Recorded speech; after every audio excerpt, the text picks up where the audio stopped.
These latest headlines from ABC15 are sponsored by Lerner and Rowe Injury Attorneys. One call, that's all.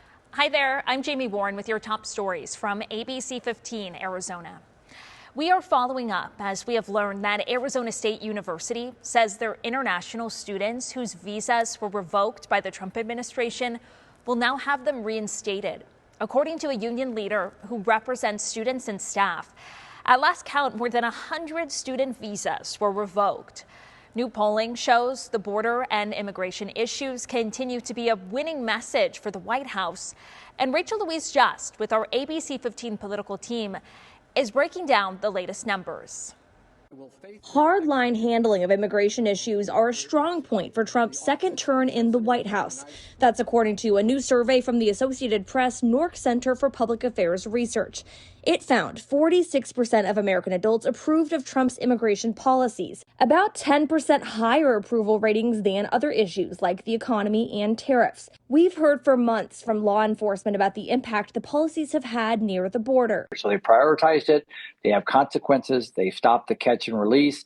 So a big deterrence on the table for the cartels. But Trump has limitations in the eyes of Americans. Almost half of Americans think the president has gone too far on deportations. Fired up! Can't take it no more. We saw some of those people out at the Capitol on Friday, as local immigrant rights organizations will join next week's May Day March and rally protesting the Trump administration. Everyone should have access to the resources and opportunities they need to reach their full potential and build safe and fulfilling lives, regardless of where they live or what they look like. And each week brings more immigration-related headlines. Friday morning, a Wisconsin judge was arrested by federal authorities who say she chose to let a man authorities were looking for out of the jury door in her courtroom. The man was then apprehended outside the courthouse. This is a person who stood up for what was right, for those men not to be taken out of a courthouse, which should be a place people can go for services.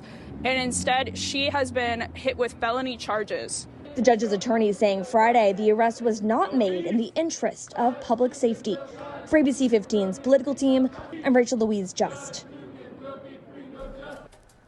In this morning's Impact Earth report, is the valley sustainable? It's a question that sometimes prompts confusion and even controversy, since sustainability means different things to a lot of different people. At the Society of Environmental Journalists Conference in Tempe, a panel of experts in heat, water, and sustainability tackled that very question, looking at the valley's overall growth, the growing tech industry, and rising heat and water supply. And we can continue to reclaim and reuse our wastewater as yet another supply that is really drought-proof and can help us be extremely resilient, even to big shortages on the Colorado River. The panel also discussed using reclaimed wastewater as a resource to help with supply and drought conditions. Big news out of Tucson this morning. Trust for Public Land announced the protection of 47 acres in the foothills of the Tucson Mountains that will be added to Saguaro National Park. The newly protected lands will boost the park's acreage to over 92,000 acres now, offering more opportunities to explore the Sonoran Desert while also safeguarding the iconic saguaro cactus in that area. Well, do you know a local veteran who's working to make our community a better place? Help ABC 15 celebrate and honor them. Right now, you can submit nominations at abc15.com/veteran. Tell us their story, and they could win a $1,000 gift card from Sanderson Ford, our proud sponsor. The deadline for nominations is coming up quick. It's May 4th.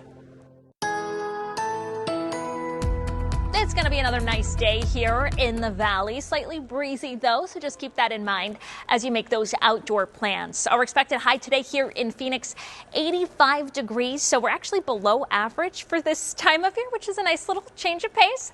And nowhere near that record. We were in triple digits this time back in 2020. Here are those highs for across the state of Arizona on your Saturday. 72 degrees, your expected high in Sedona. You'll see 58 degrees in Flagstaff, 66 in Prescott, and in Globe, you'll be sitting at 79 degrees today. So here's a look at that 7-day forecast. Again, I mentioned breezy, but overall dry, sunny skies. We're going to dip down to 79 tomorrow, but then we'll pop back up into the 80s on Monday, and then we're even going to increase into the 90s later on in the week. For the latest headlines, weather, and traffic, head on over to ABC15.com or download that free ABC15 mobile app. These latest headlines from ABC15 are sponsored by Lerner and Rowe Injury Attorneys. One call, that's all.